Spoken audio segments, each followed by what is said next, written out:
ಹೊಸ ವರ್ಷಾಚರಣೆ ಇವತ್ತು ರಾತ್ರಿ ಹೊಸ ವರ್ಷವನ್ನು ಗ್ರ್ಯಾಂಡ್ ಆಗಿ ವೆಲ್ಕಮ್ ಮಾಡೋದಕ್ಕೆ ಈಗ ವಿಶ್ವವೇ ತುದಿಗಾಲಲ್ಲಿ ನಿಂತಿದೆ.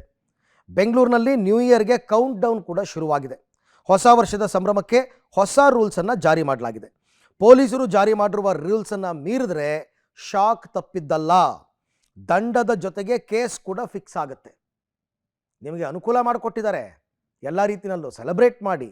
ಬಟ್ ನೀವೇನಾದರೂ ರೂಲ್ಸನ್ನು ವೈಲೇಟ್ ಮಾಡಿದ್ರೆ, ರೂಲ್ಸನ್ನು ಬ್ರೇಕ್ ಮಾಡಿದ್ರೆ, ಅದರಲ್ಲೂ ಪರ್ಟಿಕ್ಯುಲರ್ಲಿ ಬೆಂಗಳೂರಿನಲ್ಲಿ ನಿಮಗೆ ದಂಡನೂ ಕಟ್ಟಬೇಕಾಗತ್ತೆ, ಆಮೇಲೆ ಕೇಸ್ ಕೂಡ ಫಿಕ್ಸ್ ಆಗುತ್ತೆ. ಏನು ಯಾವ್ಯಾವುದಕ್ಕೆ ದಂಡ ಹಾಗಾದರೆ ಅಂತ ನೋಡ್ಬೋಣ ಒಂದೊಂದಾಗಿ.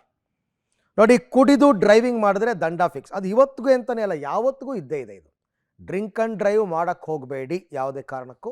ಇವತ್ತಂತೂ ವಿಪರೀತ ಟೈಟ್ ಇರುತ್ತೆ, ಎಲ್ಲ ಸರ್ಕಲ್ಗಳಲ್ಲೂ ಪೊಲೀಸರು ನಿಂತಿರ್ತಾರೆ.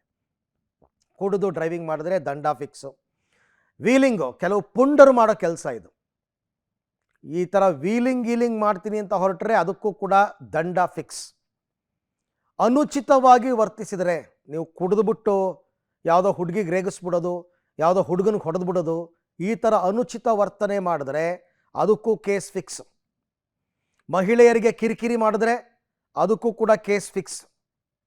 ಸಾರ್ವಜನಿಕರಿಗೆ ಕಿರಿಕಿರಿ ಮಾಡಿದ್ರೆ ಅದಕ್ಕೂ ಕೂಡ ಕೇಸ್ ಹಾಕ್ತಾರೆ, ಮಹಿಳೆಯರಿಗೆ, ಸಾರ್ವಜನಿಕರಿಗೆ. ಆಮೇಲೆ ಕಿರಿಕಿರಿ ಮಾಸ್ಕ್ ಬರುತ್ತಲ್ಲ, ಅದನ್ನು ಹಾಕ್ಕೊಂಡು ಕಿರಿಕಿರಿ ಮಾಡಿದ್ರೆ ಕೇಸ್ ಫಿಕ್ಸ್. ಕೆಲವರು ಮುಖ ಗೊತ್ತಾಗಬಾರ್ದು ಅಂತೆಲ್ಲ ಮಾಡ್ತಾರೆ. ಅಸಭ್ಯವಾಗಿ ಸದ್ದು ಮಾಡ್ಕೊಂಡು ಹೋದರೂ ಕೇಸ್ ಹಾಕ್ತಾರೆ. ಮೆಟ್ರೋದಲ್ಲೇನಾದರೂ, ನಾನು ಮೆಟ್ರೋದಲ್ಲಿ ಓಡಾಡ್ಕೋತೀನಿ ಅಂತಂದ್ಬಿಟ್ಟು ಮೆಟ್ರೋದಲ್ಲೇನಾದರೂ ಕಿರಿಕಿರಿ ಮಾಡಿದ್ರೆ ಅದಕ್ಕೂ ದಂಡ, ಕೇಸ್.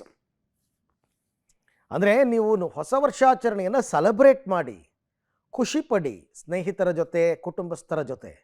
ಈ ಥರ ನ್ಯೂಸೆನ್ಸ್ ಕ್ರಿಯೇಟ್ ಮಾಡಿ ಬೇರೆಯವರಿಗೆ ತೊಂದರೆ ಕೊಟ್ಟರೆ ದಂಡ ಮತ್ತು ಕೇಸ್ ಎರಡನ್ನೂ ಎದುರಿಸೋದಕ್ಕೆ ರೆಡಿಯಾಗಿ. ಅದರಲ್ಲೂ ಡ್ರಿಂಕ್ ಆ್ಯಂಡ್ ಡ್ರೈವ್ ಎಲ್ಲ ಆಗಿಬಿಟ್ರೆ ಲೈಸೆನ್ಸೇ ಕ್ಯಾನ್ಸಲ್ ಮಾಡ್ತಾರೆ.